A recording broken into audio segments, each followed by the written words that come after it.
अस्सलाम वालेकुम नाज़रीन, मेरा नाम है मोहम्मद फैज़ान। आज हम इन बाजी की मदद के लिए आए हैं क्योंकि ये बाजी बेवा हैं। कुछ महीने पहले इनका इकलौता सहारा, इनका जवान बेटा फोत हो गया। अब इस वक्त इनकी 3 बेटियां हैं, किराए का घर है, ना इनके पास कुछ खाने को है। बाजी, इसके अलावा आपकी जो भी परेशानी है वो आप हमें बताएं। भाई जी मेरे अंदर से मेरे जवान पुत्र ने मेरे बहुत जान दी थी। उस वक्त मेरी की कैफियत से मैं ਤੁਹਾਨੂੰ ਦੱਸ ਨਹੀਂ ਸਕਦੀ। ਉਹ ਤਾਂ ਮੇਰੀਆਂ ਜਵਾਨ ਧੀਆਂ, ਉਹਨਾਂ ਦਾ ਵੀ ਮੈਨੂੰ ਫਿਕਰ। ਤੁਹਾਡੇ ਮੁੰਡੇ ਨੂੰ ਕੀ ਹੋਇਆ ਸੀ, ਸਾਨੂੰ ਥੋੜਾ ਦੱਸੋਗੇ? ਉਹਨੂੰ ਮਿਹਦੇ ਦੀ ਤਕਲੀਫ ਹੋਈ ਸੀ। ਦਿਨ ਬ ਦਿਨ ਉਹਦੀ ਹਾਲਤ ਵਿਗੜਦੀ ਜਾ ਰਹੀ ਸੀ। 20-25 ਦਿਨ ਉਹਦਾ ਇਲਾਜ ਚੱਲਦਾ ਰਿਹਾ।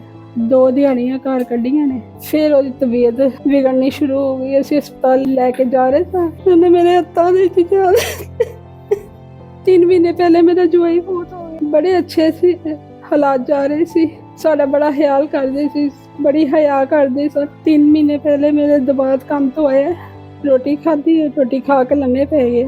ਇੱਕਦਮ ਕਹਿੰਦਾ ਮੇਰਾ ਦਿਲ ਘਬਰਾ ਰਿਹਾ, ਮੇਰੇ ਦਿਲ ਨੂੰ ਕੁਛ ਹੁੰਦਾ ਪਿਆ। ਹਸਪਤਾਲ ਵਾਲਿਆਂ ਨੇ ਕਿਹਾ ਉਹਨਾਂ ਨੂੰ ਅਟੈਕ ਹੋ ਗਿਆ, ਉੱਥੇ ਹੀ ਫੋਟ ਹੋ ਗਿਆ। ਮੇਰੀ ਧੀ ਨੂੰ ਘਰ ਭੇਜ ਦਿੱਤਾ, ਕਹਿੰਦੇ ਤੂੰ ਮਨੂਸ ਹੈ, ਸਾਡਾ ਪੁੱਤਰ ਖਾ ਗਈ ਹੈ। ਮੈਂ ਵੀ ਜਾਣਨੀ ਆ ਕਿ ਉਹਨਾਂ ਦਾ ਪੁੱਤਰ ਫੋਤ ਹੋਇਆ, ਮਗਰ ਮੇਰੇ ਤੇ 2 ਪੁੱਤਰ ਫੋਤ ਹੋ ਗਏ। ਅਸੀਂ ਆਪਣੀ ਫਾਊਂਡੇਸ਼ਨ ਵੱਲੋਂ 12,000 ਰੁਪਏ ਲੈ ਕੇ ਆਏ ਆ। ਬਿਸਮਿਲ੍ਲਾ ਕਰੋ ਜੀ। और ਤੁਹਾਡੇ जो बकाया मसले गए ने इंशाल्लाह ਅਸੀਂ ਉਹਦੇ ਵਾਸਤੇ ਵੀ ਦੁਬਾਰਾ ਆਵਾਂਗੇ।